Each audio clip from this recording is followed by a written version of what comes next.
जय माँ काली मित्रों, आपका हमारे चैनल माँ काली माँ दुर्गा शक्ति संवाद में स्वागत है। मित्रों, अगर आप हमारे चैनल पर नए हैं तो हमारे चैनल को सब्सक्राइब कीजिए, लाइक कीजिए, शेयर कीजिए। साथ ही नोटिफिकेशन बेल को भी प्रेस कीजिए, जिससे हमारी आने वाली वीडियोस का नोटिफिकेशन आपको तुरंत मिल जाए। मित्रों, आज का जो विषय है वो विषय ये है कि अगर आप स्वप्न में स्वयं को चौकी, गद्दी, दरबार लगाते हुए देखते हैं, या आप ऐसा स्वप्न देखते हैं कि आप गद्दी पर बैठे हुए हैं और आपके सामने जो है बहुत सारे लोग बैठे हुए हैं, आप उनको कुछ बता रहे हैं, कुछ उपाय बता रहे हैं, या फिर आप कोई तांत्रिक क्रिया कर रहे हैं या कोई उतारा कर रहे हैं। आप अगर इस तरह की चीज़ें देखते हैं तो वास्तविक रूप से इसका क्या अर्थ होता है। देखिए, सबसे पहले जो बात आती है वो ये आती है कि क्या हर व्यक्ति को ऐसा स्वप्न दिखता है? तो हर व्यक्ति को ऐसा स्वप्न नहीं दिखता है। ऐसा स्वप्न अधिकांशतः उन लोगों को दिखता है जो लोग या तो भक्ति मार्ग में होते हैं, अध्यात्म मार्ग में होते हैं। और अध्यात्म मार्ग का अर्थ ये होता है जो पूर्ण समर्पण के साथ में अपने इष्ट आराध्य की सेवा करते हैं। भक्ति मार्ग का अर्थ ये नहीं होता कि आपने ज्योत जगा दी केवल, या आपने कोई आरती कर ली तो आप अपने आप को भक्त मानने लगे। ये तो केवल एक क्रियाएं होती हैं जिनको हम करते हैं नित्य प्रति।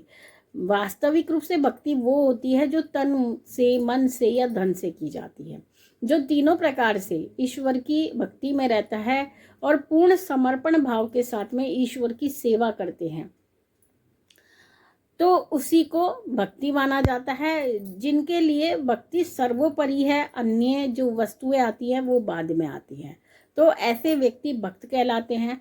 और ये जो भक्त होते हैं, जब वो आध्यात्म में आगे बढ़ने लगते हैं तो उनके ऊपर ईश्वरीय कृपा बनने लगती है, और जैसे जैसे ईश्वरीय कृपा बनती है, उनकी शक्तियाँ प्रबल होती है, तो उस समय पर आकर के तो ईश्वर उनकी भक्ति से प्रसन्न होकर के एक जो है निर्णय लेते हैं।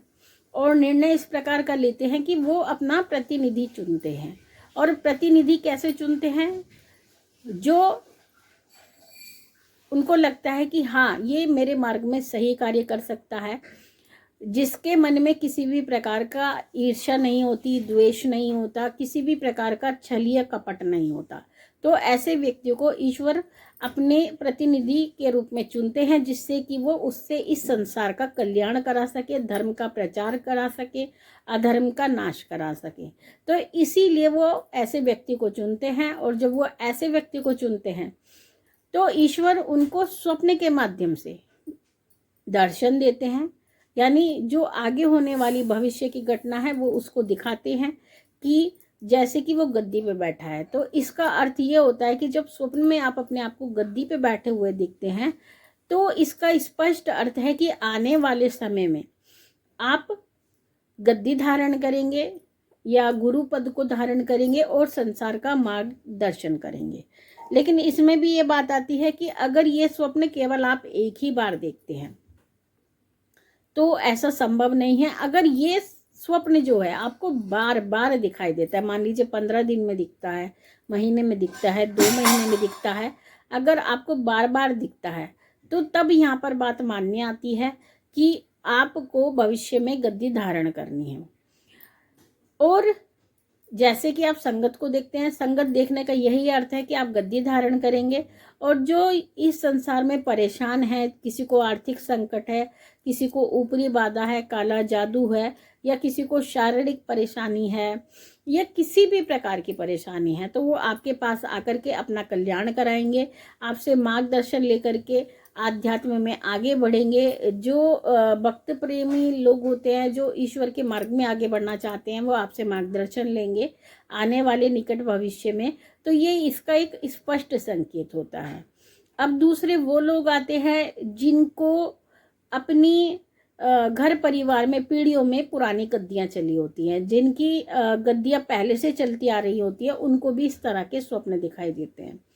कई बार ऐसा होता है कि हमारी पीढ़ियों में 2 पीढ़ी, 3, 4 पीढ़ी पहले गद्दी लगती थी, लेकिन उसके बाद में गद्दी लगना बंद हो जाती है, क्योंकि शक्ति को उचित व्यक्ति नहीं मिल पाता, या आप कह सकते हैं ऐसा कोई पात्रता धारण नहीं करता है जो गद्दी को ग्रहण कर सके। तो ऐसी स्थिति में शक्तियाँ जो हैं बीच में गैप ले लेती हैं, यानी अपने प्रतिनिधि का चुनाव नहीं करती हैं और आने वाली पीढ़ी की प्रतीक्षा करती हैं।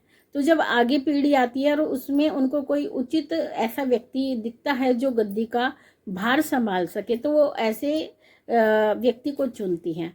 तो ऐसी स्थिति में उनको भी ऐसे स्वप्न आ सकते हैं जो अपनी पीढ़ियों की गद्दियों के प्रतिनिधित्व को आगे लेकर के जाएंगे, यानी आगे वाली गद्दी पर वो बैठेंगे, गद्दी को धारण करेंगे जो पुरानी पीढ़ी की चली हुई गद्दी है। तो इस कारण से भी उनको ऐसा स्वप्न आता है। लेकिन वास्तविक रूप से हर किसी को तो नहीं आता, बहुत कम लोग होते हैं जिनके घर में गद्दियाँ चली होती हैं, ठीक है। और एक सबसे महत्वपूर्ण बात यही होती है कि वास्तविक रूप से ये स्वप्न वही व्यक्ति देखते हैं जिनके ऊपर ईश्वरीय कृपा होती है, या फिर कुछ ऐसे भी लोग होते हैं जिन्होंने अपने पूर्व जन्म में गद्दी धारण की थी। मान लीजिए आप पहले जन्म में गद्दी लगाते थे, दरबार लगाते थे, या आपके पास में गुरु पद था। तो ऐसे व्यक्ति जब आगे जन्म लेते हैं तो उनका जो जहाँ से रुकती है, जो यात्रा रुकती है, जो साधना रुकती है, वो आगे अगले जन्म में फिर से आरंभ हो जाती है। उन्होंने पूर्व जन्म में भी जन कल्याण किया था और इस जन्म में भी वो जन कल्याण के लिए ही संसार में आते हैं। तो ऐसे व्यक्तियों को भी इस तरह का स्वप्न आता है। लेकिन स्पष्ट रूप से इसका अर्थ यही है स्वप्न का कि आने वाले निकट भविष्य में आप गद्दी लगाओगे, दरबार लगाओगे और आगे चल कर के गुरु पद को भी धारण करोगे, और जो ये संसार है, पीड़ित है, जो इस समय वेदना झेल रहा है, आप उनका कल्याण करोगे। तो मित्रों, ये थी जानकारी आप सभी के लिए। माँ भगवती से यही प्रार्थना करते हैं कि वो आपके भंडारे भरती रहे, आपकी सभी कामनाओं को पूर्ण करती रहे, आप पे अपना पूर्ण आशीर्वाद बना के रखे। साथ ही जैसे आपने हमारे YouTube चैनल को प्यार दिया है, ऐसे ही आप हमारे Instagram अकाउंट को भी प्यार दें। और हमारा जो Instagram अकाउंट है शक्ति संवाद और माँ गुरु माँ बरखा भवानी नाम से, आप उसको फॉलो कीजिए और चैनल से जुड़े रहिए। आपसे फिर मिलेंगे जल्दी, तब तक के लिए जय महाकाली, जय महाकाल।